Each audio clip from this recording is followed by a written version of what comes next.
নমস্কার বন্ধুরা, আজকে এই ভিডিওর মাধ্যমে আপনারা জানতে চলেছেন পদ শূন্য হওয়ার আগেই করতে হবে নিয়োগ।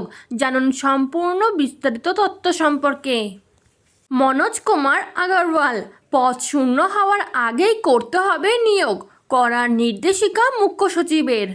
কোনো কর্মীর চুক্তির মেয়াদ শেষ হওয়ার বা অবসরের অন্তত 3 মাস আগে সংশ্লিষ্ট দপ্তরের প্রধানকে নতুন এজেন্সি নির্বাচন বা বিকল্প কর্মী খুঁজতে হবে।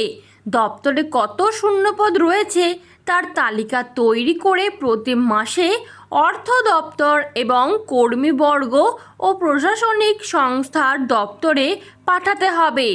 নিয়ম বহির্ভূতভাবে অবসরপ্রাপ্ত কর্মী ও আধিকারিকদের চুক্তিভিত্তিক পুনর্বহাল রুখতে করার নির্দেশ দিলেন মুখ্য সচিব মনোজ আগরওয়াল।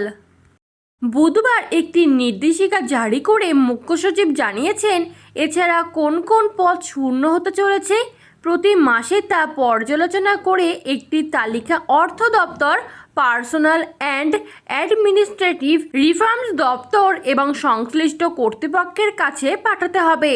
পরবর্তীকালে ওই শূন্যপদগুলিতে নিয়োগের বন্দোবস্ত করতে হবে।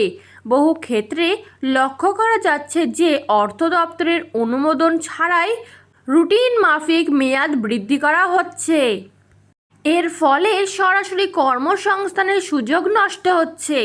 কর্মীদের পদোন্নতির পথে বাধা হয়ে দাঁড়াচ্ছে এমন পদক্ষেপ। চুক্তিভিত্তিক কর্মী সরবরাহকারী সংস্থার মেয়াদ বাড়ানোর প্রবণতাও রয়েছে।